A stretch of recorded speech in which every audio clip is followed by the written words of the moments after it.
Eu tenho um prazer muito grande de receber aqui hoje a professora Lúcia Maciel, da ECA, da área específica de Política e Ação Cultural da ECA, e o tema que foi proposto para ela, que na verdade surgiu de uma conversa com ela mesma, é a questão dos jovens e da cultura, que é uma questão central.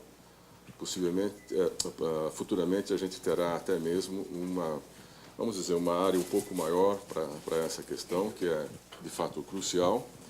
E esse convite para ela derivou de uma pesquisa específica sobre esse tema, que ela está começando a organizar, que será bastante interessante pelo que eu já vi, e é a respeito deste tema que ela vem hoje falar com vocês.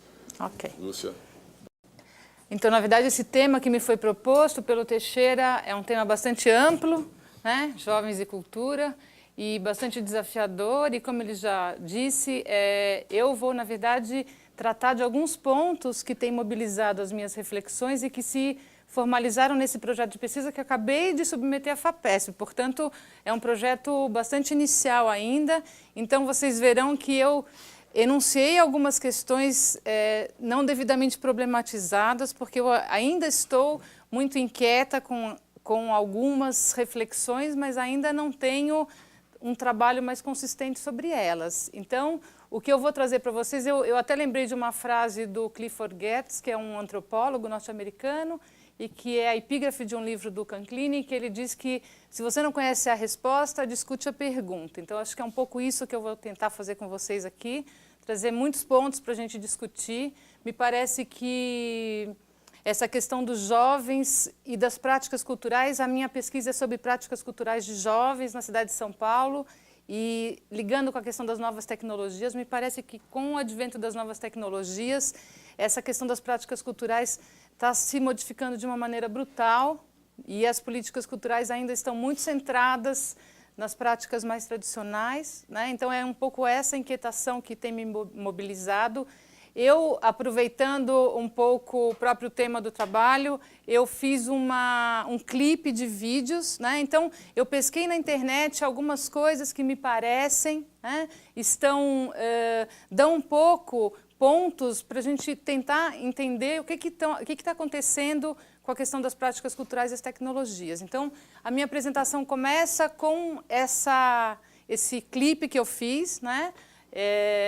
Eu depois conto para vocês de onde são esses trechos que eu peguei na internet, e depois continuo com algumas outras coisas que têm me questionado, e aí vamos entrar nas questões propriamente ditas.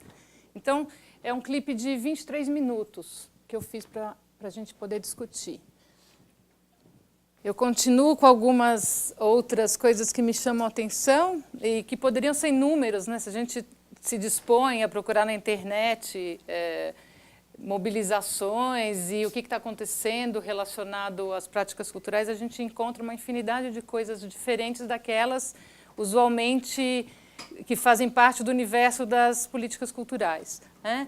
Então, continuando aqui, algumas notícias de jornal. Essa aqui dá conta de uma escola em Londres que foi precursora num projeto de capacitação das crianças, né, para aprender a fazer códigos na internet, não serem usuárias passivas, né, muito entre aspas, da internet, mas a educação está ligada a você criar códigos, criar softwares, etc. E essa experiência vai fazer parte dos currículos da Inglaterra, né, e espera-se que daqui a alguns 2 anos, 5.000 colégios, que significam 25% do total de escolas públicas londrinas, tenham essa formação, né, no seu currículo. Ou seja, essa geração, que será jovem muito rapidamente, tem uma outra relação com essas novas tecnologias. Uma outra notícia que saiu no jornal há pouco é uma pesquisa que foi feita em algumas favelas no Rio de Janeiro e que dá conta de que 90% dos jovens dessas favelas têm acesso à internet, sobretudo dentro das suas casas, e que são produtores de conteúdo e etc. Então, a ideia também de que a internet é alguma coisa que faz parte de um grupo específico de pessoas na sociedade, etc., também vai um pouco por terra com essa pesquisa. Isso me chamou a atenção, né? Aqui o Festival Baixo Centro, que a gente viu lá, uma chamada para o financiamento colaborativo. Essa notícia aqui já é depois que o financiamento foi fechado. Esse evento durou 5 dias e foi feito com um orçamento de R$72 mil. Só lembrando aqui que a virada cultural custa aos cofres R$8 milhões, né, para 24 horas de atividades. Esse evento foi um evento colaborativo que as pessoas conseguiram realizar durante vários dias com R$72 mil. Pesquisas, essa aqui é apenas uma delas, mas as pesquisas de práticas culturais que eu procuro bastante, né, que eu conheço algumas, elas ainda se baseiam muito, né, mesmo essa que tenta trazer um dado novo, que é isso de se a pessoa participa, né, de alguma prática cultural. Então aqui tem coral, dança, mas ainda em categorias muito tradicionais, né? Então as pesquisas de práticas culturais que a gente acha são sempre vai ao cinema, vai ao teatro, vai ao museu. Em geral a gente sabe que os índices são muito baixos, né? Então uma das coisas que me inquieta é que eu percebo que essas coisas estão acontecendo, tem muita coisa acontecendo em termos de práticas culturais, sobretudo das gerações jovens que têm um domínio da tecnologia, né? E as pesquisas de práticas culturais. E essas duas coisas não se conversam. Então ninguém faz nada, ninguém vai ao teatro, ninguém vai ao cinema, ninguém está lendo, ninguém está fazendo absolutamente nada. E por outro lado a gente vê uma cultura pulsando, né, sem muito esforço porque a gente procure. Então isso me chama bastante atenção. Então não é uma crítica a essa pesquisa em específico, mas ainda as pesquisas que no Brasil desse tipo são escassas, mas me parece que são pesquisas que informam as políticas culturais e que são pesquisas que eu questiono da validade delas para informar qualquer política cultural.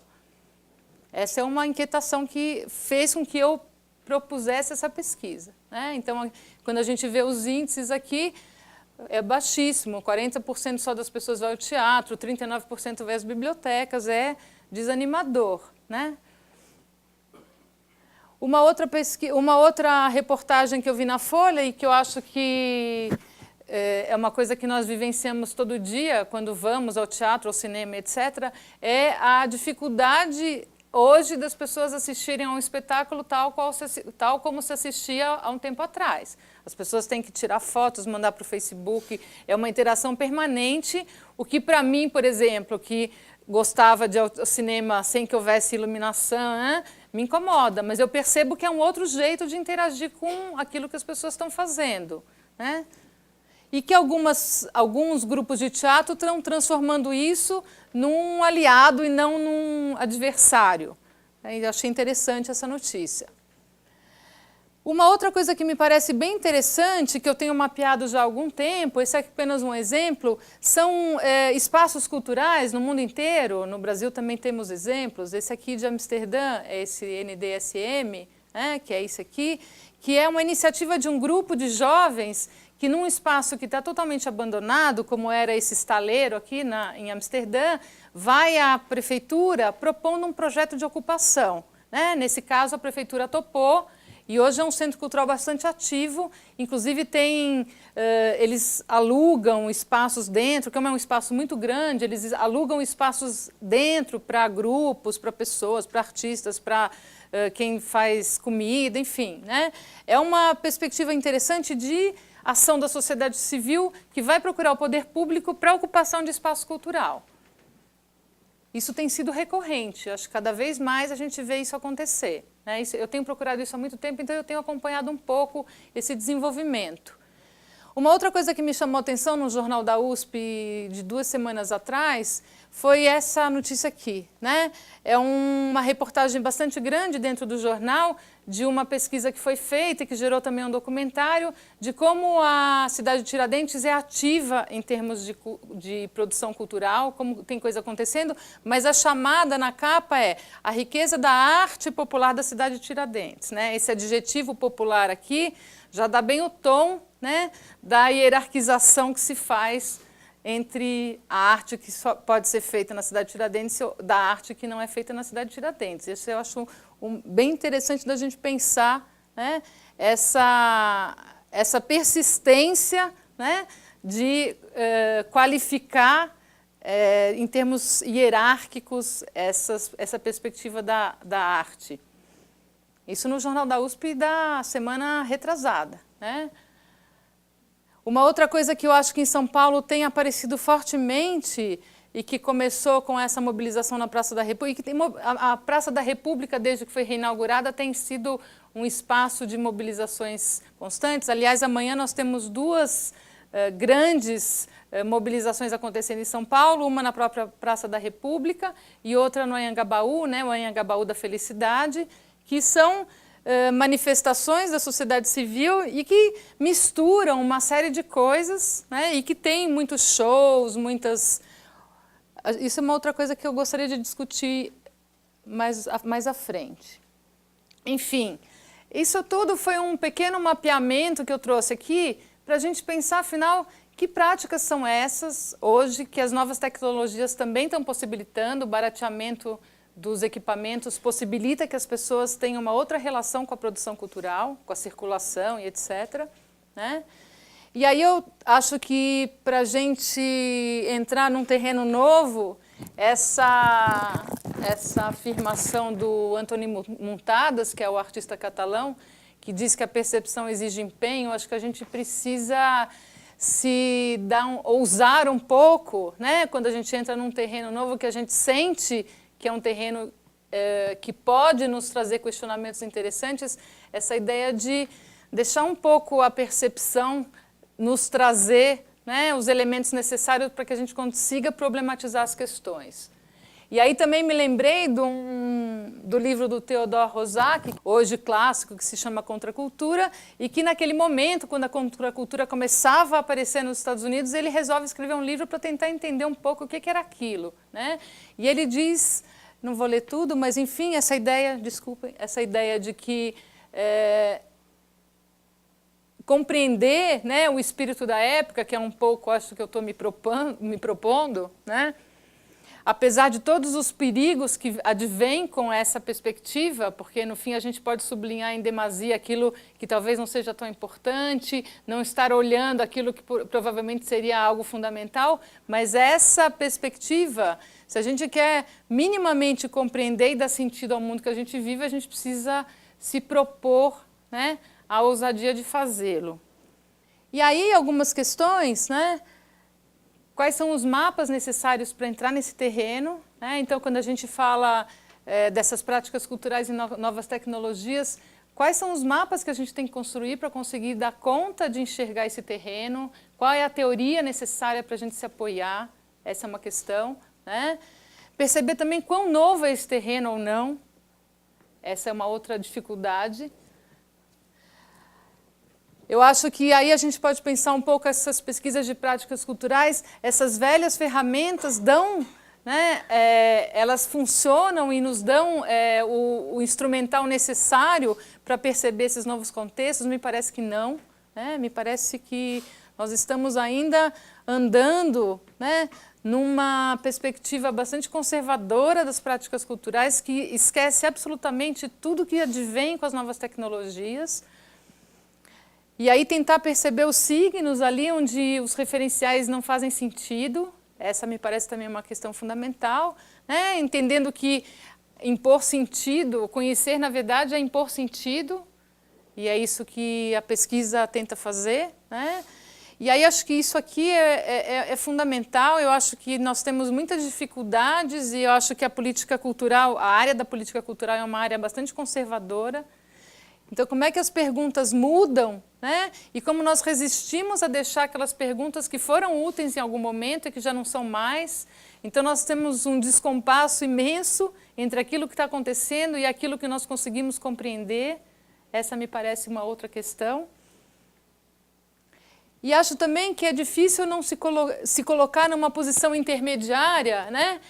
Primeiro, essa perspectiva muito desalentadora, que sustentada no que diz respeito às práticas culturais nessas pesquisas. Então, a gente vê muito, ninguém faz mais nada, ninguém vai ler mais livros, ninguém vai ao cinema, ninguém vai ao teatro, ninguém vai a espetáculos de dança, ninguém faz nada, né?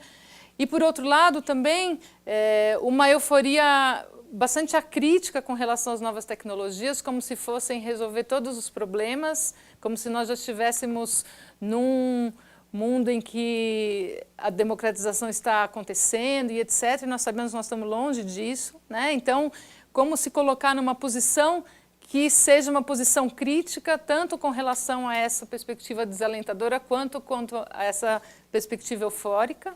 Também me parece uma postura fundamental, como chegar a esse equilíbrio, né? E lembrei também da frase do Gilles Deleuze, que acho que nós temos o compromisso de estar à altura do presente, ou seja, ter essa, como pesquisadores, etc., ter essa perspectiva, né, de perceber aquilo que está acontecendo por aí, que nós temos que dar conta de compreender.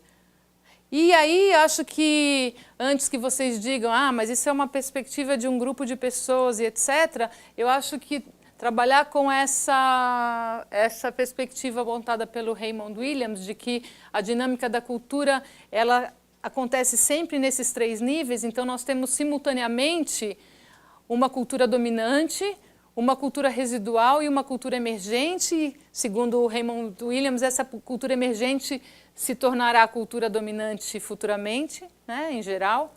Então nós temos, obviamente, uma cultura dominante que não é toda ela esse mundo tecnológico e dessas práticas que eu estou apontando. Ao mesmo tempo, nós temos ainda uma cultura extremamente tradicional, né? E temos essa cultura emergente, e é essa que eu estou tentando reconhecer qual é. E aí muitas questões que eu acho que nós poderíamos discuti-las. Eu acho, não falei antes da dinâmica, eu acho que seria interessante que eu apresentasse um pouco algumas questões e depois nós discutíssemos depois do café, né, que é um pouco a dinâmica usual, que eu acho que aí nós temos elementos comuns para discutir. Então, a primeira delas é a percepção de que hoje a internet é a grande mediadora, né, nessas relações de produção, circulação e uso ou consumo cultural. Então, é impossível pensar práticas culturais hoje sem a questão da internet. Uma outra questão é que as políticas culturais ainda estão baseadas nesse contexto muito delimitado entre criação, circulação e consumo, uso cultural, né? Então, me parece que não é mais adequado você pensar práticas culturais nessa perspectiva que foi, até então, uma perspectiva que, se no Brasil a gente não conseguiu nem chegar nesse sistema tão delimitado, não me parece ser mais, né, aquilo necessário para a gente dar conta de todo esse universo novo que está emergindo. Ainda as políticas culturais muito centradas na lógica das indústrias culturais, né, na questão da distribuição dos equipamentos. Então, eu acho que a gente fica tentando hoje responder algumas questões que não são mais as questões. Essa questão da fronteira entre produção e consumo absolutamente borradas, né, entre a prática profissional e a prática amadora, com todas as consequências que isso tem.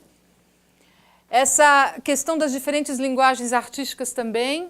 Eu acho que se a gente pensar aquele último vídeo que eu trouxe, que é de um grupo chamado Nuvem, um projeto Nuvem, eles, por exemplo, têm um equipamento cultural financiado com um edital da Funarte, de residências artísticas e etc. Ao mesmo tempo fazem essas festas de rua num aparelho tecnológico em que o laptop é acoplado à bicicleta e funciona com a força do movimento dos pés.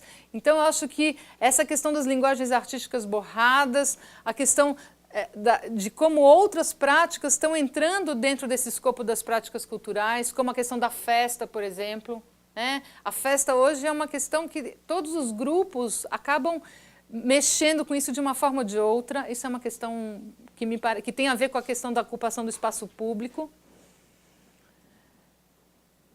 Aí eu acho que as políticas culturais têm que repensar efetivamente quais são essas práticas que compõem o campo da cultura.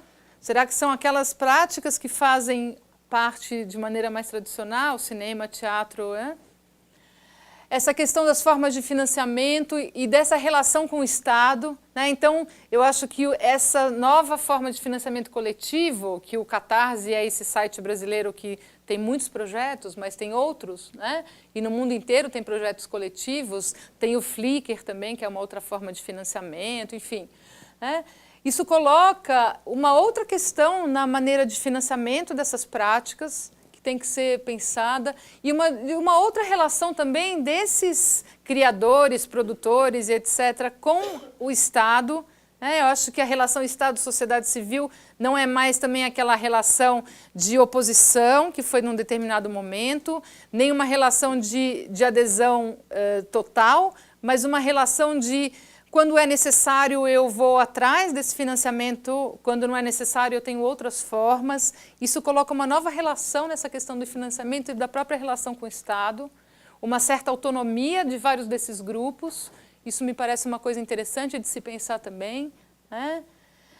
Isso aqui, obviamente, que com a questão da globalização cada vez mais presente, com a possibilidade de conhecer outras culturas através da internet, esse borramento de fronteiras geográficas também.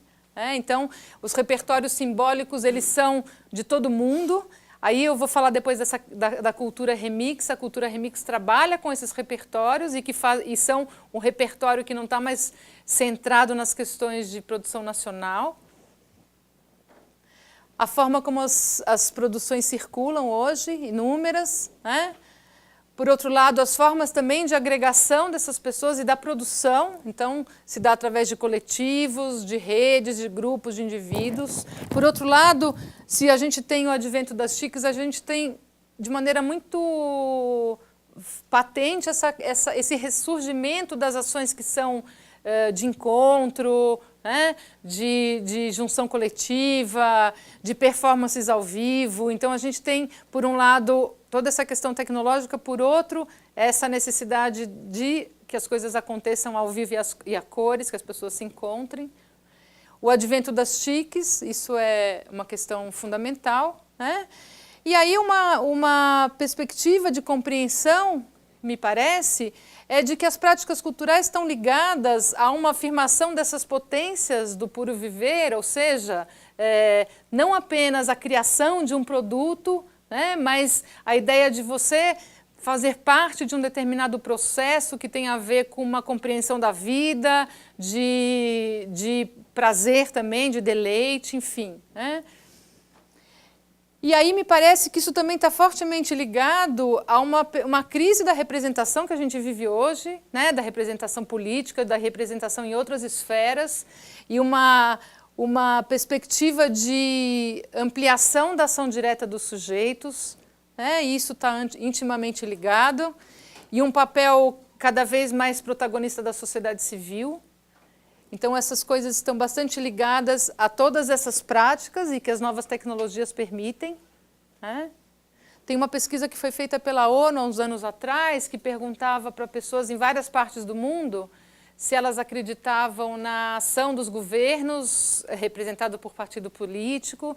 A maioria delas disse que não, e ao mesmo tempo elas acreditavam na sua ação pessoal para mudar coisas. Então, uma perspectiva que me parece de mudança que não é... que é significativo e pouco sublinhada. Bom, muitas questões aqui que a gente pode retomar depois, né? E aí eu acho que essa questão do remix, que foi um pouco o que eu trouxe tanto produto, né, fruto do remix, como é aquele Rock All Night, de um grupo brasileiro chamado Embolex, que faz remixes com repertórios de obras, quanto com projetos como é do DJ Spook, que faz também remixagens de filmes, né? Só para citar dois que eu trouxe anteriormente. Então, um livro bastante interessante para refletir sobre isso é do Lawrence Lessig, que é o Remix, né? O Lawrence Lessig é um dos criadores da licença dos Creative Commons, então é uma pessoa que está bastante ligada a essa questão do direito autoral. Aquele primeiro filme que eu trouxe, que é um documentário que discute a questão do direito autoral, não é isso que nós vamos desenvolver hoje. Eu trouxe só porque me parece bem emblemático aqueles dois exemplos de obras feitas a partir de remixes, né? E o Lawrence Lessig diz o seguinte, né, que nós vivemos hoje uma cultura, basicamente a cultura do remix, apesar de que a arte desde sempre viveu de repensar repertórios, de reutilizar repertórios, etc. Mas o espírito da época hoje, digamos assim, para seguir um pouco as ideias do Rosaki, seria um espírito de época ligado à cultura remix, né? Ou seja, a possibilidade de, a partir de um vale tudo criativo, em que você pesca o que você acha que é interessante para juntar e colar, você cria uma nova obra, né? Isso tem a ver com downloads e uploads na rede, porque é onde circulam essas produções em geral, né? E o Lessig diz o seguinte, isso faz com que a gente passe do que ele chama de uma cultura RO, né? Em que os sujeitos liam a sua cultura a partir de representações feitas sobre ela. Então havia pessoas que representavam essa cultura e os demais sujeitos liam a sua própria cultura a partir dessas representações. E segundo ele, nós passamos para esse outro estágio de RW Culture, que você, na verdade, lê e escreve e produz sobre a sua própria cultura, né? Então, segundo ele, isso é uma outra forma de lidar com a sua cultura, na medida em que você não apenas lê a sua cultura a partir de representações feitas por outras pessoas, mas você também cria novas representações. Eu achei um texto bem interessante de um professor da PUC chamado Marcos Bastos, o texto se chama Cultura Sampler, e ele fala, na verdade, isso eu achei bem legal, essa ideia de que se antes a marca cultural era de um distanciamento crítico, né, a marca hoje é de uma proximidade irônica, que tem tudo a ver com a ideia de cultura remix. Então você faz uma crítica à sua própria cultura ou propõe alternativas a partir dessa proximidade irônica. E ele diz, na verdade, que o autor hoje, né, que também é uma questão que a gente pode discutir, mas o autor, na verdade, ele recria ou cria a partir daquilo que supostamente é um lixo cultural, né? Ele liga muito essa cultura sempre à questão da reciclagem, o Marcos Bastos, né? E, na verdade, é uma outra forma de criação. Um outro autor que eu acho que pode nos dar elementos para pensar também é esse... É curioso que tanto o Yochai Benkler quanto o Lawrence Lessig são professores de Direito da Universidade de Harvard, né? Então, são pessoas que estão pensando a cultura, mas a partir da ideia do copyright. E o Benkler tem um livro que hoje já é um clássico, que é esse A Riqueza das Redes, em que ele diz, na verdade, que a possibilidade aberta hoje pelas tecnologias faz com que a gente tenha outras formas, né, e outras oportunidades de produzir e intercambiar informação, conhecimento e cultura, o que é determinante, né, para a forma como a gente compreende o mundo, a forma como a gente propõe alternativas. Segundo ele, essa nova cultura faz com que as pessoas sejam muito melhores leitoras da sua própria cultura, na medida em que você tem a possibilidade de repensar esses elementos para recriá-los. Então, essa é uma compreensão muito mais alargada da sua própria cultura.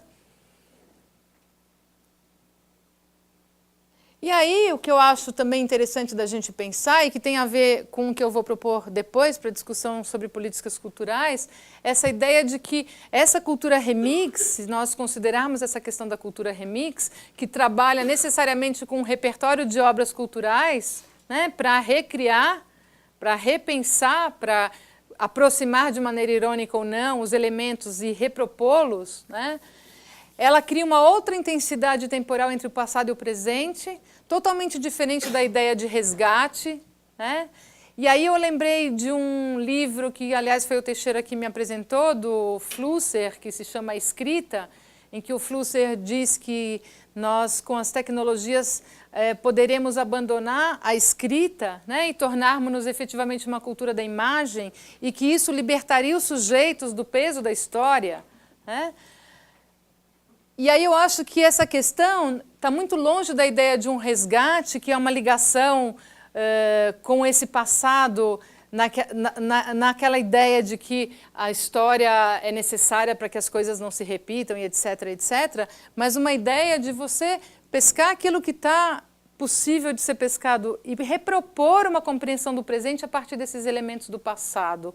É alguma coisa bem distinta, né? Portanto, essa ideia de um resgate não faz parte da ideia de cultura remix.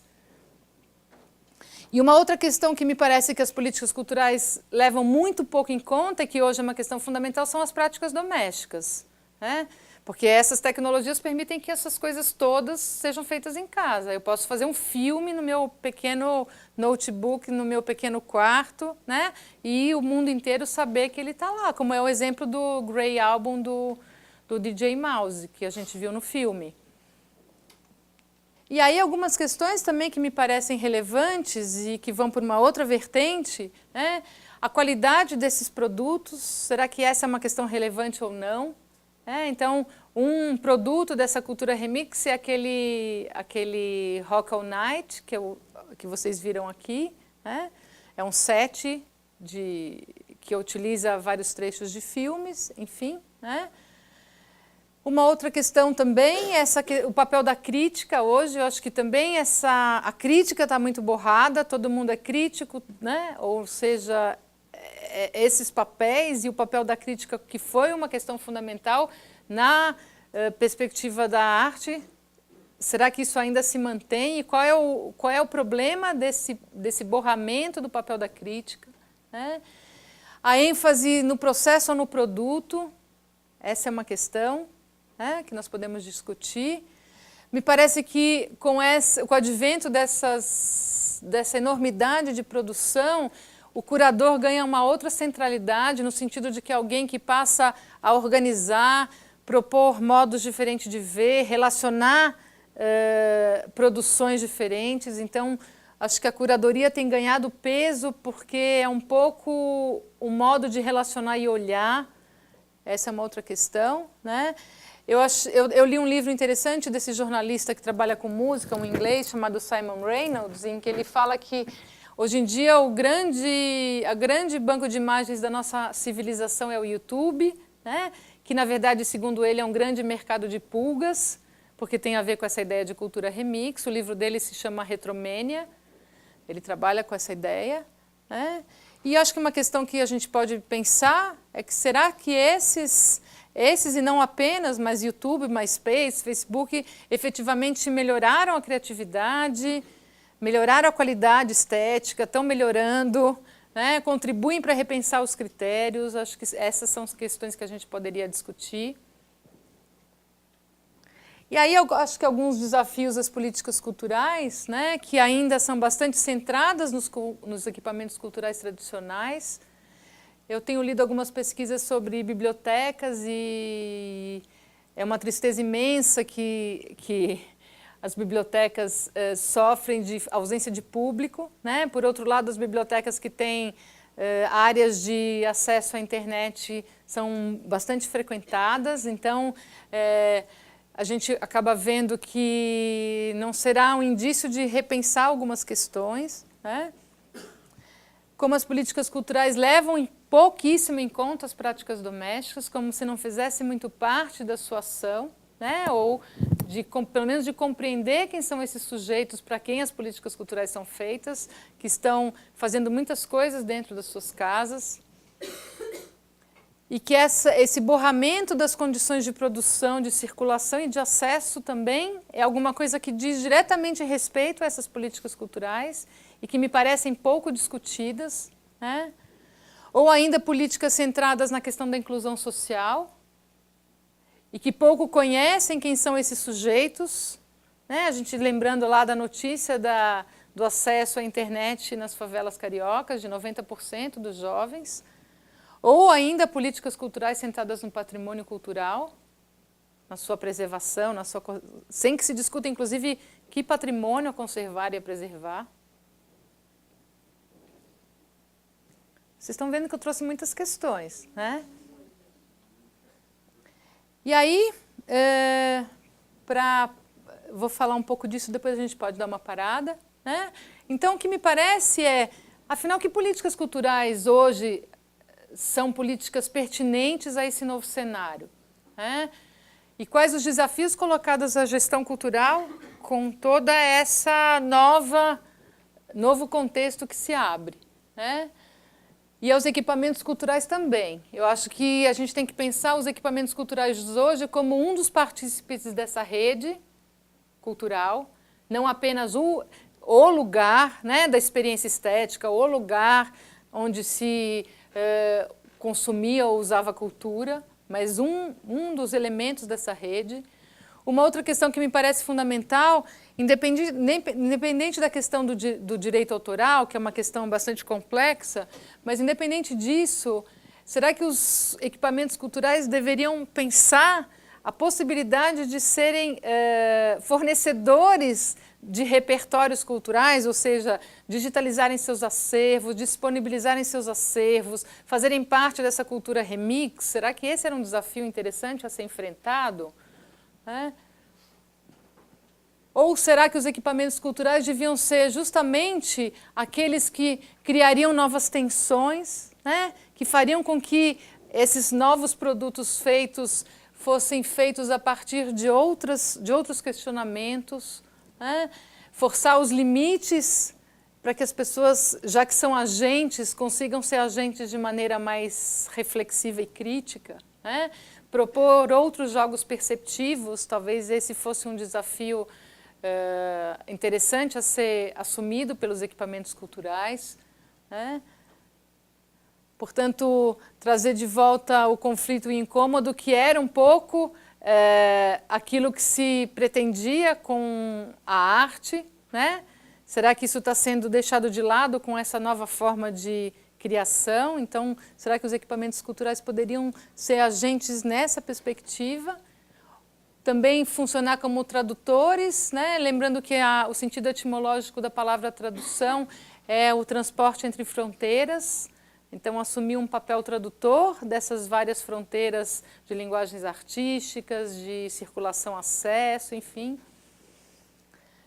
Uma perspectiva poderia ser essa, de multiplicar as coisas a ver, portanto, trabalhar nessa perspectiva do acesso de uma multiplicidade de coisas, ao mesmo tempo que ofereceria espaços de produção e criação artística, inclusive no desenvolvimento da qualidade de criação, em termos tecnológicos, e ao mesmo tempo funcionassem como espaço onde se refletiria sobre esses processos e sobre o produto criado. Eu acho que talvez aqui fosse uma chave interessante de pensar um papel para esses equipamentos hoje. Eu li um texto do Celso Favaretto que se chama Transformação em Processo, em que ele fala de que a gente tem que pensar a formação não como realização de uma forma, mas como o desenvolvimento de sujeitos críticos e abertos a devires. Portanto, acho que os equipamentos também, quando falam de formação de público, trabalham muito nessa perspectiva de realização de uma forma, se deixar as pessoas informadas para receberem determinadas linguagens e etc. Então, talvez essa seja uma perspectiva. É um texto que eu recomendo bastante, acessível na internet, Transformação em Processo. Uma questão que nós não vamos tocar, que é bastante complexa, é essa da propriedade intelectual, porque essa questão dos remixes está absolutamente ligada à questão do copyleft, que se opõe ao copyright. Portanto, essas pessoas usam e estão permanentemente infringindo as leis de direito autoral, é parte da cultura remix. Por outro lado, essa questão do pró-comum tem sido uma questão bastante discutida, ou seja, eu fiz uma definição aqui do que é pró-comum, uma das definições, Então, a ideia de um repositório comum, a livre disposição de quem quiser usá-lo, de recursos, ao menos de 2 tipos, produtos criativos e ferramentas para produzir esses produtos, a partir do qual desenvolver processos criativos. Então, isso também tem bastante a ver com a ideia de copyleft, que são obras disponíveis para todo mundo. E aí acho que uma questão que todos esses borramentos de fronteira colocam, é que a cultura passa a ser tão transversal, tanto no que diz respeito às linguagens artísticas, quanto aonde ela está circulando, Qual será o papel, se ainda tem papel, um Ministério da Cultura, uma Secretaria de Cultura? Eu acho que isso teria que ser repensado também, mas é uma questão complexa para a gente pensar. E uma outra questão que me chama muito a atenção é essa questão da espetacularização, que eu acho que nós poderíamos contrapor a ideia de experiência, porque eu acho que uma outra vertente que a gente tem visto muito no Brasil é essas exposições, por exemplo, em museus que levam milhões de pessoas e a virada cultural que nasceu com a ideia de reapropriação do espaço público, do centro da cidade e que se tornou um espetáculo que consome grande parte do orçamento da Secretaria Municipal de Cultura e que dura 24 horas e que é um grande espetáculo, em que me parece a questão da experiência está sendo abandonada, né? Ou seja, a experiência, a ideia de que é uma ação em que você sai necessariamente diferente dela, né? Faz com que as pessoas possam ter um tempo de reflexão, de ruminação, de pensar, de propor, enfim, né? E que a política cultural tem se dobrado a essa lógica do espetáculo, parece que para atrair esse público, um afã de atrair esse público, né? E que fico me questionando, para quê? Né? Será que é essa a função das políticas públicas de cultura, fazer com que as pessoas tenham acesso a uma quantidade espetacular de coisas nessa perspectiva? Ou interessa muito mais a ideia da experiência, de você vivenciar efetivamente, como fazer, né? Essa é uma questão. Eu não tenho resposta, estou só levantando, né? Aí lembrei do texto da Hannah Arendt, A Crise na Cultura, né? Em que a cultura é destruída para produzir entretenimento. Será que as políticas culturais estão se dobrando efetivamente a essa lógica, né? E qual é a validade disso, para quê? E aí pensar um pouco a ideia de que a arte é aquilo que possibilita desenhar cartografias novas do possível, abre novos flancos, permite olhar desde outro ponto de vista, né? Rompe, é totalmente sem utilidade, que é também o que a Hannah Arendt propõe nesse texto dela. Será que essa nova perspectiva apresentada de todo mundo ser artista manterá esse potencial da arte tão necessário, né, para que a sociedade se transforme e etc.? É uma questão, né? Então, aquilo que foi a tônica da arte moderna, né, de que o que interessava era o novo, a ruptura, a vanguarda, e o artista era esse sujeito que fazia com que as coisas se rompessem para mostrar coisa nova. Ao mesmo tempo, a arte participativa dos anos 60, que me parece bem diferente disso que está sendo feito hoje, né? A ideia de que era necessário libertar o espectador dessa passividade em que ele se encontrava, adormecido, né? E de maneira quase automática isso passaria para uma compreensão mais alargada da sociedade e que isso passaria para uma transformação social, né?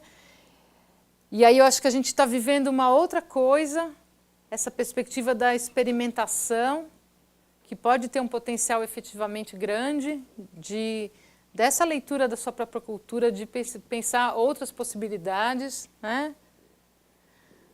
Lembrei também de uma frase do Deleuze, que diz que arte e sociedade não devem ser reconciliados, mas sustentados em permanente tensão. Se a sociedade é produtora e etc., será que essa perspectiva da arte como aquilo que deixa tenso, que tensiona a sociedade, né? Isso permanecerá? E quais as consequências de não ter mais essa perspectiva? E daí eu acho, volto àquelas questões que eu levantei antes, como é que os equipamentos e a política cultural podem funcionar como um garantidor dessa tensão permanente, né? De que os sujeitos tenham permanentemente esse incômodo e essa perspectiva crítica, que a arte sempre teve como norte, né? E aí hoje eu acho que o artista, e põe uma interrogação ali, se ainda há essa distinção, passa a ser esse conector de coisas, aquilo que propõe outras formas de relação, é esse o papel hoje, né? E isso dará conta dessa perspectiva tensionante com relação à sociedade. E aí, só para duas citações para finalizar, né? Primeiro do Jacques Rancière, que diz que a arte ela tem essa perspectiva de formar esse tecido de sensual, e a partir desse tecido de sensual que a sociedade pode caminhar numa perspectiva de pensar cartografias novas do possível, né, que é uma frase dele. E ele liga a questão da arte com a política, ele é absolutamente crítico a essa perspectiva dessa arte relacional, em que as pessoas colaborativamente convivem, etc., porque para ele é fundamental que a sociedade tenha esse espaço de dissenso, que é que faz com que a possibilidade de vários corpos estarem competindo na arena pública, né? Pensar uma transformação social efetiva. E ele diz que a questão política, portanto, é a capacidade de uns corpos quaisquer de se apoderar de seu destino. Aí pergunto, será que a nova possibilidade dessas práticas culturais faz com que esse apoderamento dos destinos esteja se dando numa outra perspectiva?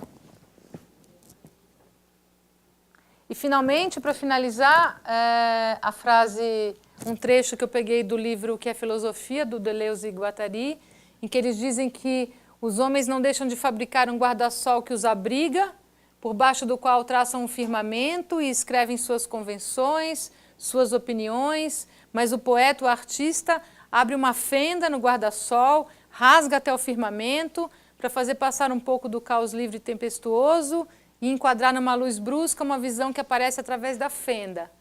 Que é um pouco essa ideia do artista como aquele que proporia, né, uma nova perspectiva, um novo jeito de olhar, um incômodo que faz com que as pessoas repensem, né, as transformações e etc. Então, como eu disse no começo, eu trouxe muitas questões e muito poucas soluções, né? Eu acho que eu gostaria de causar um pouco uma reflexão sobre qual é a função da política cultural hoje, que me parece estar totalmente descompassada com o cenário que a gente vive, nessa questão, sobretudo, das práticas culturais. Eu acho que essa é uma questão fundamental. Alguém me perguntou o que são as TICs, são tecnologias de informação e comunicação. Desculpem não ter explicitado a abreviatura. Eu disse antes de começar aquele videoclipe que eu diria que partes o compõem, né? Então, só para que vocês saibam, é o trecho de um documentário dinamarquês, Good Copy, Bad Copy, sobre copyright, em que eu peguei alguns trechos em que eu queria mostrar justamente a questão das novas tecnologias permitindo um tipo de produção cultural específica, então, não para a discussão específica do copyright. Em seguida, era do Baixo Centro, né, que é o financiamento coletivo através do Catarse para o festival que aconteceu. Em seguida, um sample do Embolex, que é um grupo brasileiro que faz samples de repertórios aí vastos, sempre remixando filmes, né? Tem vários na internet. Em seguida, Simplicidades, que é um projeto no Rio de Janeiro, mas que tem outros no Brasil, né? De pessoas que estão pensando a questão da cidade, mas que a cultura é um vetor bastante importante nessa discussão da cidade. Então, por isso que eu os trouxe, né? Além do financiamento coletivo, essa ideia de que pensar a cidade necessariamente, a cultura faz parte dessa reflexão. Em seguida, dois trabalhos do DJ Spook, que é um norte-americano que faz remixagens de filmes, sobretudo. Então, o primeiro deles é um trabalho. Então, na verdade, são dois projetos, são quase trailers, né, do projeto que ele fez. O primeiro é um que discute a questão da ciência e dessa cultura remix. O segundo, que é o Rebirth of a Nation, que ele pega trechos do filme Birth of a Nation, né, que aparece no começo, e depois ele vai propor repensar a nação a partir da cultura DJ, né, que é o projeto. Então, na verdade, são dois trailers, mais do que dois produtos. E, finalmente, o projeto Nuvem, que tem, eu já falei para vocês, eles têm um equipamento cultural, digamos assim, que é o Espaço Nuvem, que tem residências artísticas, eles fazem essas festas de rua a partir das bicicletas, eles têm várias ações. Nesse equipamento cultural especificamente, eles têm um financiamento da Funarte, pelo menos por um período, né? Então, a questão do financiamento também aparece aí, ora um financiamento público, ora não, enfim. Então, o que eu gostaria de propor para vocês é que nós, talvez, pensássemos algumas das questões, mas me parece que, já que é um curso de gestão e política cultural, fosse interessante que nós nos detivéssemos nessas questões aqui. Talvez, não sei o que não significa que outras questões não possam ser feitas, mas como são muitas questões trazidas, eu acho que talvez se a gente pensasse a partir desses eixos mais ligados à questão dos equipamentos, das próprias práticas culturais, da política cultural em si, pode ser um eixo de diálogo interessante. Eu não sei o que lhes parece. Em primeiro lugar, assim, só lembrando que eu acho que nós estamos trabalhando aqui com aquilo que é o emergente, né? Então, isso que você está falando me parece a cultura dominante, né? E acho que essas pesquisas, talvez as questões que elas estejam trazendo sejam equivocadas, no sentido de que você vai ao cinema, não vou, mas eu assisto 20 filmes na minha casa, né? Então, interessa ir ao cinema ou interessa assistir Godard em casa? Então, acho que talvez haja um equívoco na forma de questionar, porque como são pesquisas quantitativas, você vai ao cinema, não, ninguém pergunta se está vendo em casa, né? E eu acho que aí, né, essas pessoas, essa prática emergente, que é essa que eu estou levantando, eu acho que as pessoas não estão ouvindo só rádio, né? Essa rádio que está... Eu acho que é óbvio que ainda existe a cultura mainstream que está aí, e é essa cultura que é um gargalo para a diversidade. Concordo, né? Mas o que eu acho é que a gente tem que empenhar um pouco a sua percepção no sentido de que onde estão esses repertórios que as pessoas estão se apropriando?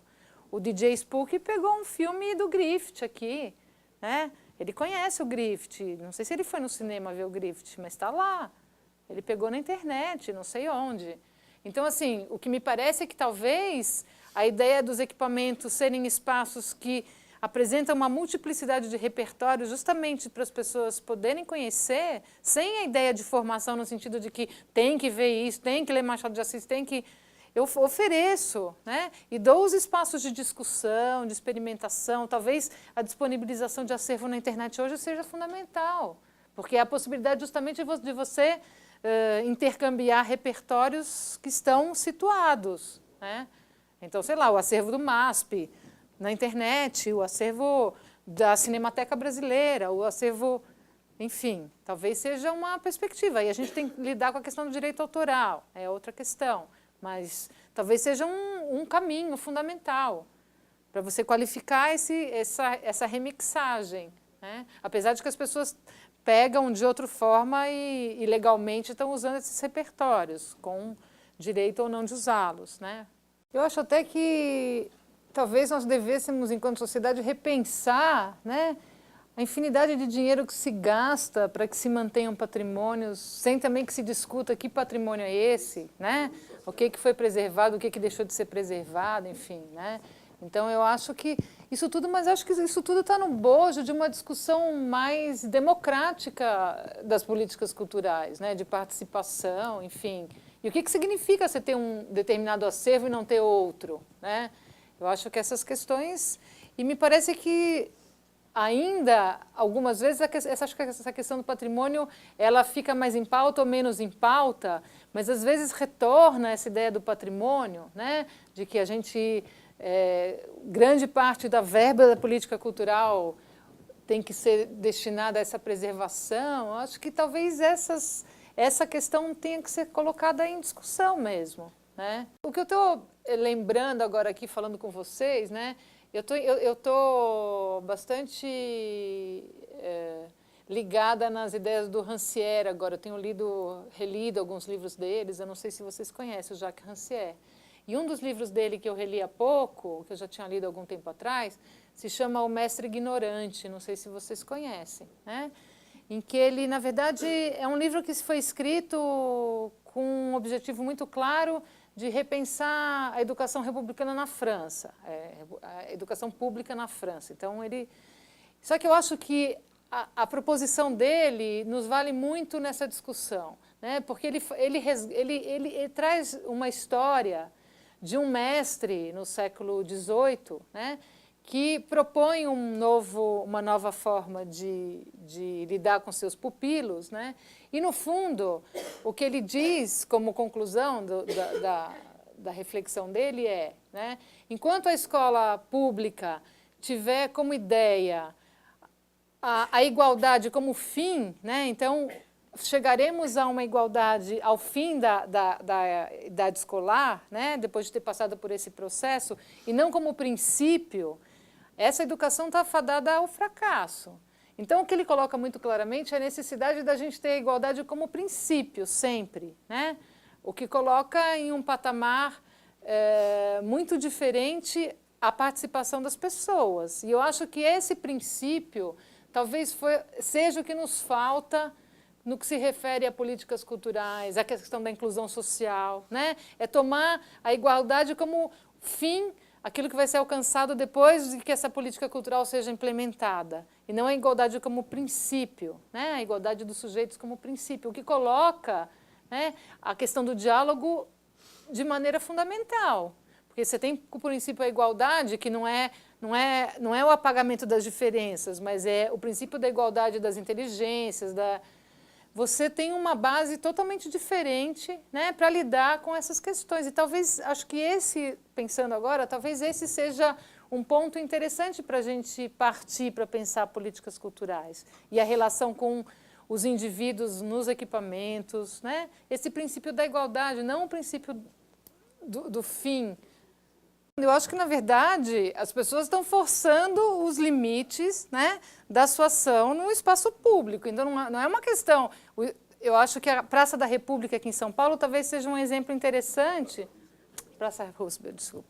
A Praça Roosevelt aqui em São Paulo, que foi reformada há pouco tempo e foi devolvida, né, à população com novos espaços, né, sem haver uma... E ela foi reocupada, né? E houve briga, inclusive briga física entre funkeiros, skatistas, etc., para a ocupação da praça, né? Porque os skatistas começaram a usar os mobiliários da praça para fazer suas manobras e etc.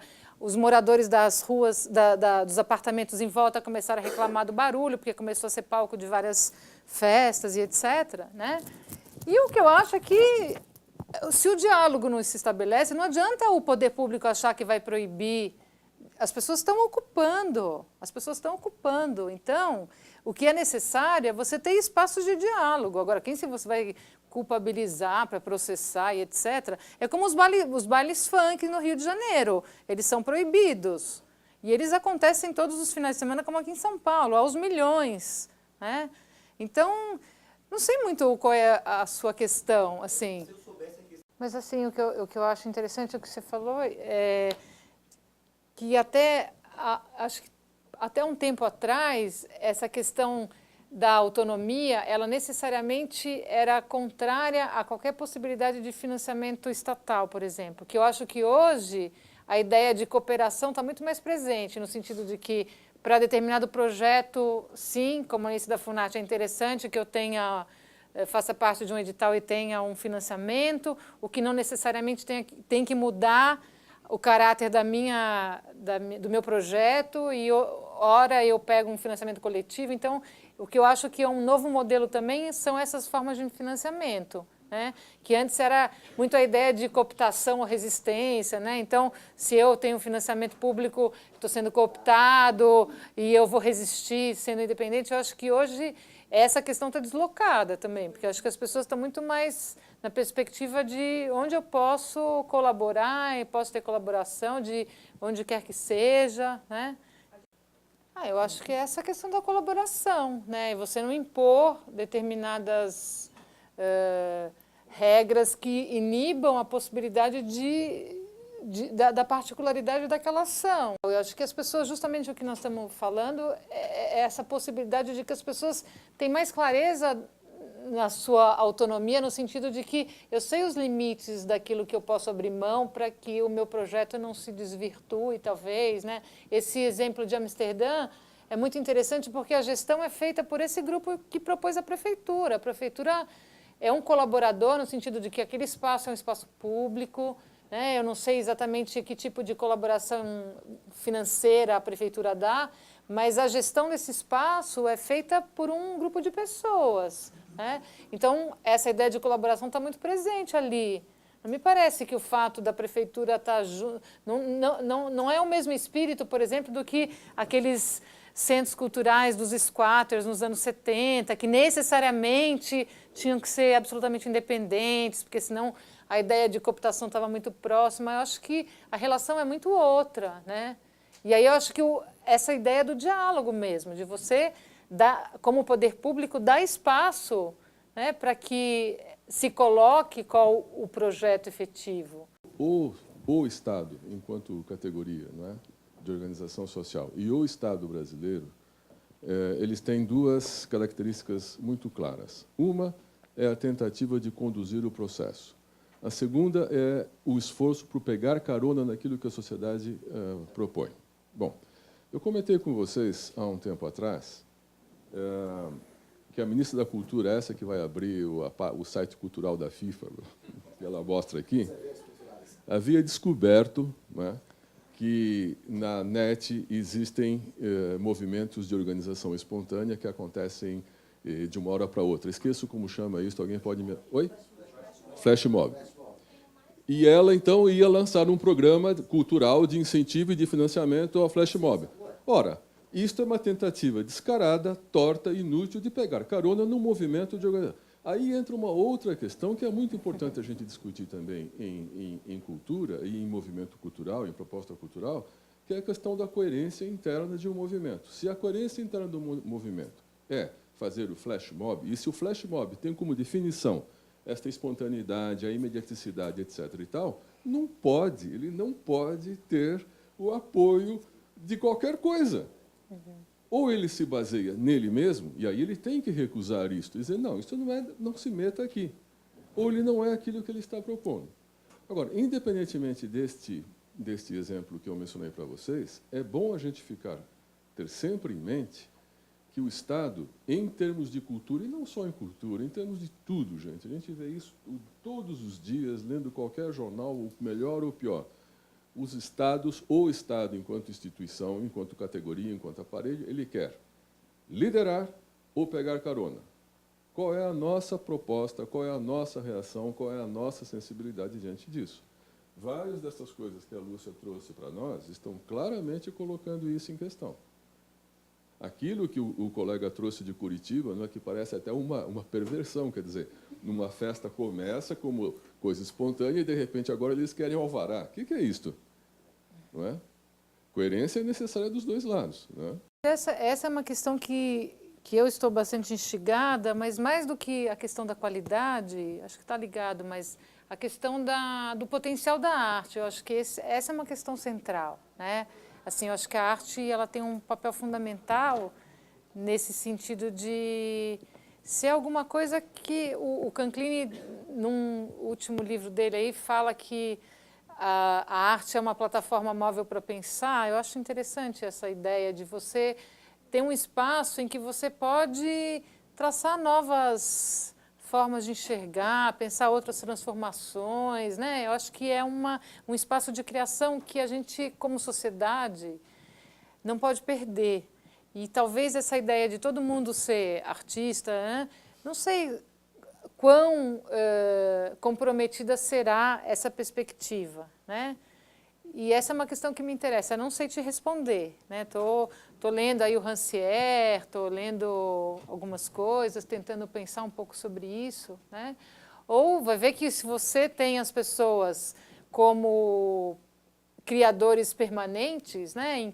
E que estão intercambiando coisas, essa função da arte é muito feia essa expressão, mas essa perspectiva da arte como permite essas novas cartografias do possível esteja permanentemente sendo construída. Então, talvez a velha questão da arte ser aquele espaço de tensionamento com a sociedade possa ser pensado de outra forma, não sei, né? Mas eu acho que é uma questão. Então, talvez, quanto à qualidade, eu acho que talvez essa ideia de você ter em alguns equipamentos culturais esses jogos de experimentação mesmo, né, que faz com que a perspectiva de criação crítica seja mais interessante, é uma perspectiva necessária nesse novo contexto de remixagem, de criação colaborativa, de não sei, né? Eu acho que um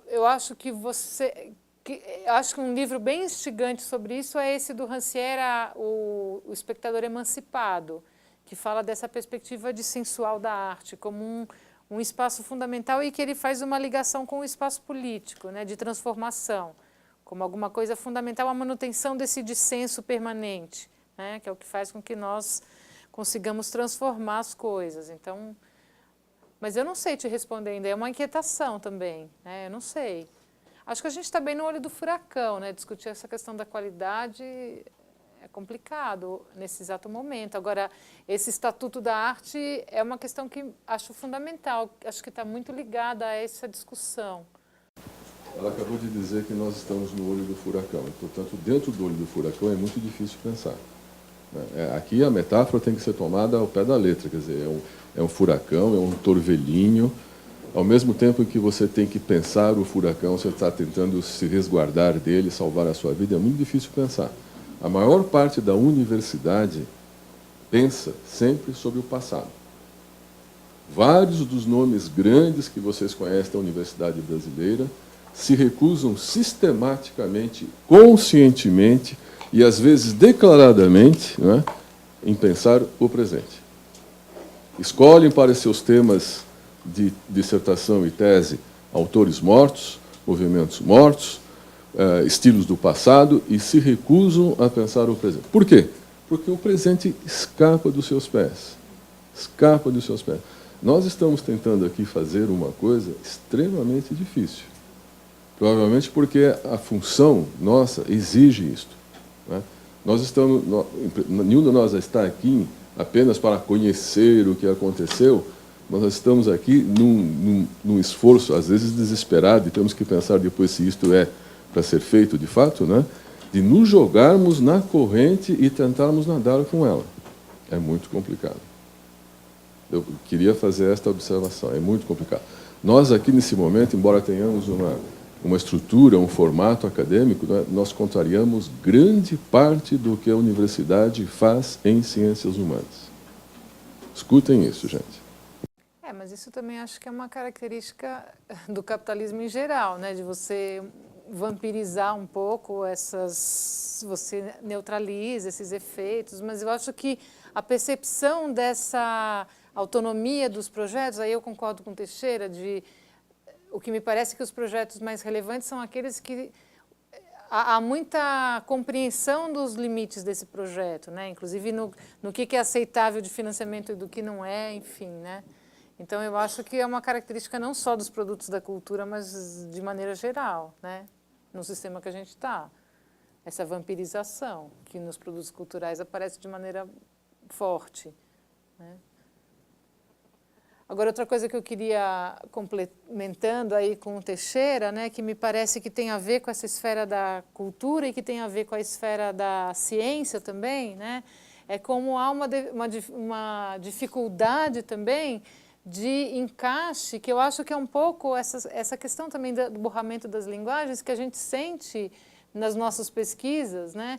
Como a gente necessariamente tem que se encaixar em categorias para pedir financiamento, você tem que estar numa determinada área muito específica, num determinado programa, e como nós acabamos sofrendo, né? Acho que tanto o Teixeira quanto eu sofremos na pele essa dificuldade, às vezes você não é facilmente classificável e aí sua pesquisa não merece financiamento porque não se encaixa numa área específica, provavelmente não tem nenhuma relevância. Então, essa questão, ela está na cultura e está na academia de maneira muito forte, enfim, né?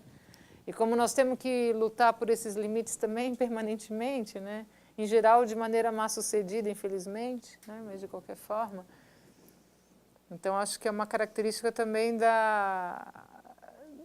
dessa perspectiva classificatória, né, que nós vivemos e que eu acho que muitos desses grupos estão tentando borrar, né? Então, acho que a questão da festa entra por isso, mas acho que tem uma dimensão de trazer para dentro do campo da cultura aquilo que anteriormente não fazia parte, né? Então, a mistura de performance com festa, com linguagens artísticas outras, enfim. Eu acho que, na verdade, essa essa indicação do montadas, acho que deveria nos servir sempre, sabe? De que a percepção exige empenho mesmo. Acho que a gente tem que se empenhar muito para perceber os contextos onde a gente está inserido, nos que a gente age, tentar compreender. Eu acho que a gente tende, em geral, a trabalhar naquilo que é familiar, naquilo que é conhecido e que nos traz segurança, nos traz a ilusão de que a gente sabe como prosseguir, né? Porque eu acho que é uma falsa segurança a gente achar que já tem as respostas e aí, na verdade, se abrir para essa compreensão mais frouxa, né? Talvez seja fundamental. Você falou tantas vezes aí de experiências práticas em que, quando se abriu para um devir mais incerto, provavelmente as coisas deram mais certo do que aquilo que se imaginava que era a fórmula mais conhecida, enfim, né? Agora, eu não tenho mais nada a dizer, na verdade. Eu só queria finalizar aqui a minha intervenção dizendo que eu estou muito no começo da minha pesquisa, então eu estou muito inquieta com muitas questões e ainda estou precisando problematizar muitas delas, né? Então, as coisas ainda estão muito frágeis para mim também, nesse sentido de que eu estou procurando os mapas necessários para eu entrar no terreno. Identifiquei um terreno, agora eu preciso identificar os mapas e ainda não consegui criar essa cartografia aí, né? Então, eu estou nesse momento. Então, vocês se inseriram aqui nas minhas inquietações, muito mais do que nas minhas respostas. E não sei nem se eu vou conseguir chegar a alguma resposta, mas enfim, né? Espero pelo menos ter mais clareza na problematização desses enunciados. Essas questões todas que estão sendo colocadas agora, de remix, etc., vindo de baixo, digamos assim, não é? Vindo de uma cultura popular, não no sentido hierárquico, mas aquela que brota por toda parte, ela não é tão nova assim. O quadro disso tudo que a gente discutiu hoje aqui, que a Lúcia propôs hoje aqui, não é? É um quadro que muitos intelectuais engajados recusam até hoje, que é o quadro da pós-modernidade. A pós-modernidade surgiu já, gente, na segunda metade da década de 60, enquanto proposta consciente, e o que a pós-modernidade fazia na década de 60, em cima, se vocês quiserem, a cultura de cima, né, era o remix, era o mashup. As primeiras propostas de, digamos, de arte ou de cultura pós-moderna que existiram, chamadas como tais, quer dizer, e, obviamente, não é, como sempre, o fenômeno existe antes que o termo venha para qualificá-lo, não é? Eram as da arquitetura. Vocês pegam obras de arquitetura na segunda década de 60 e o que vocês veem, o que é? Arquitetos que extraem estilemas, quer dizer, traços, né, característicos de uma determinada obra, por exemplo, então, um arquiteto que tira alguma coisa da arquitetura grega clássica do século V a.C., ele junta aquilo com um elemento de arquitetura renascentista, junta com um elemento de arquitetura barroca, junta com um elemento de arquitetura Art Nouveau, o Art Deco, junta com um elemento de arquitetura moderna e modernista e fazia a sua proposta. Foi um escândalo. Não há, eu vou dizer de maneira talvez demasiada exagerada, depois a gente pode, né? Mas não há rigorosamente diferença entre o que fazia um arquiteto na década de 60, arquitetos famosos, né, propondo coisas famosas que causaram um escândalo enorme na cultura e na sociedade. Não há diferença entre aquilo e a obra, por exemplo, daquele primeiro que ela mostra, do rapaz que pega os Beatles, mexe, não há. Em outras palavras, goste ou não goste, nós estamos dentro de um movimento cultural e artístico muito maior, que não começou no século XXI, nem no final do século XX, começou bem antes. Ele tem uma origem, não é, digamos, culta, com C maiúsculo, identificável.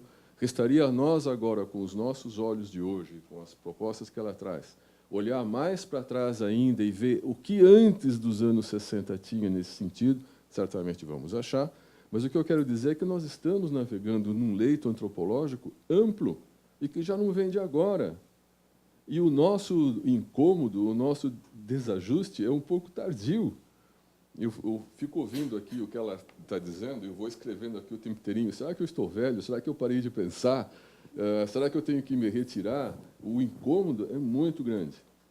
Mas, se é um incômodo, está vindo tarde para a gente. Muito tarde. E aqui no Brasil está chegando muito, muito tarde. Muito tarde. Mais tarde do que em outros lugares, né? Mas isso era uma questão que eu gostaria de compartilhar com vocês, né? Tudo isso faz parte da pós-modernidade, que os intelectuais engajados e compromissados com determinadas ideologias pré-modernas recusam de maneira total, não querem nem ouvir falar no nome. E aí é que eu me pergunto o que esses intelectuais vão pensar de uma proposta como essa, proximidade irônica, né? Já que está aqui, se vocês me permitirem mais uma intervenção, né? O distanciamento crítico, todos nós sabemos o que é, escola de Frankfurt, né? O que vem de baixo, papapá, isso não serve, etc. e tal. Em cima, a proximidade irônica. A própria palavra irônica foi a primeira palavra utilizada para descrever o movimento pós-moderno. Primeira palavra. Isso que você está fazendo é uma proposta arquitetônica irônica. Sim, é. Essa pintura que você está fazendo nos anos 60, gente, é irônico. Se vocês abrirem os textos... deixa eu falar claramente, não importa aqui, estamos entre nós, laboratório. Não é? Se vocês abrem os textos dos intelectuais de esquerda, clássicos, dos primeiros pontos que eles ficam de cabelos em pé e quase babam é contra a característica irônica da nova cultura pós-moderna. Não é? E isso já nos anos 70, nos anos 80, eles falavam isso. Então, o que nós temos ali já é um enorme choque cultural de uma concepção, né, que nós herdamos muito do distanciamento crítico da Escola de Frankfurt, que formou quase todos nós, quer a gente tenha lido Adorno e Walter Benjamin, etc., tal, quer não, porque alguém leu por nós e passou pela gente, e os novos que começaram a chegar, os novos bárbaros que começaram a chegar nos anos 60. Não precisa, eu falei novos bárbaros, não precisa ir muito longe. Os novos baianos. O que os novos baianos, não é?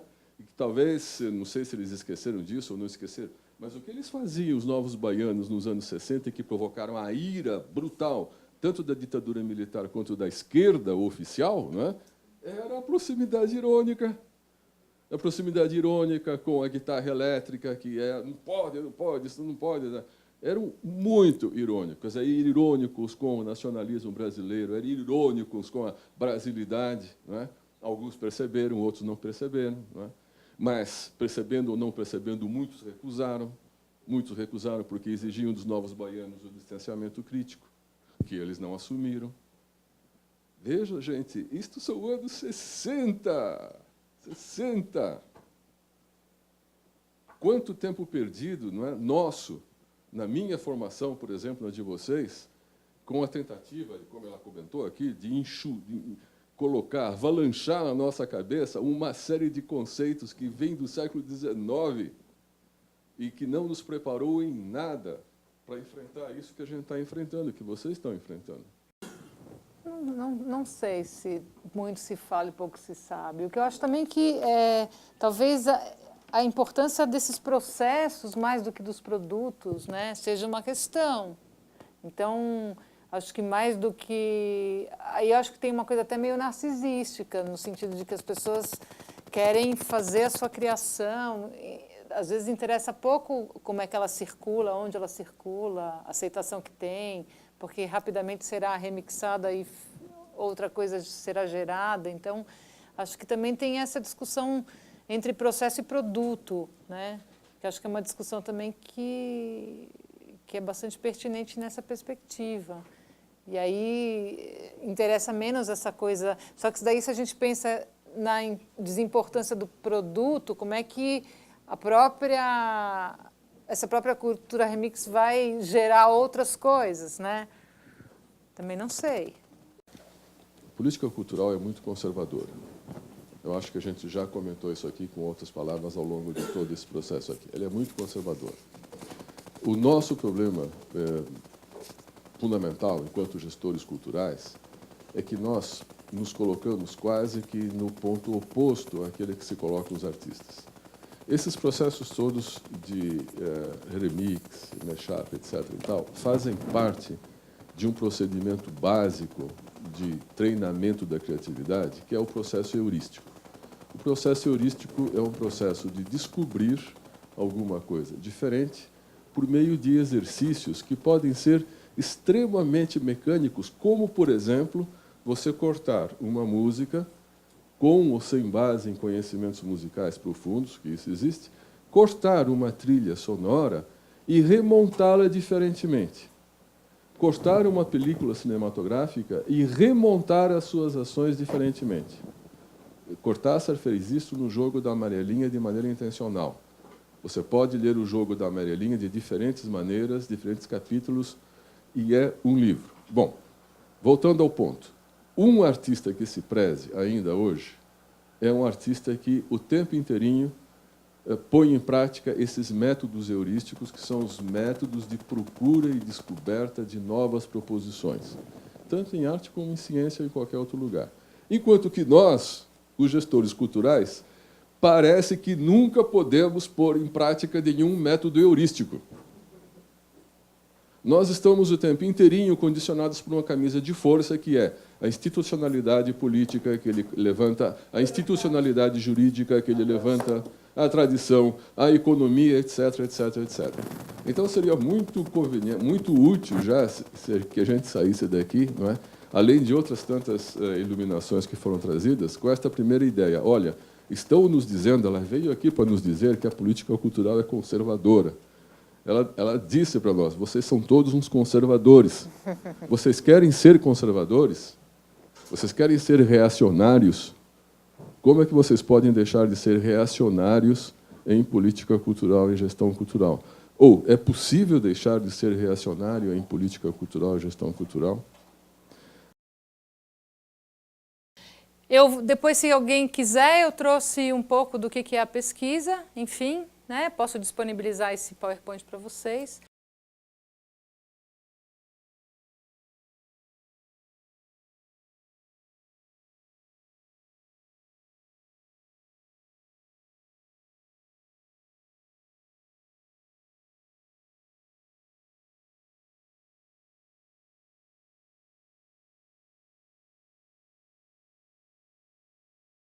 E aqui é o meu e-mail. Olha, Lúcia, obrigado pela intervenção, foi excelente. Deu para ver que é rastilho, não é? De pólvora para explosões variadas. A gente só tem a te agradecer. Obrigado. Obrigada.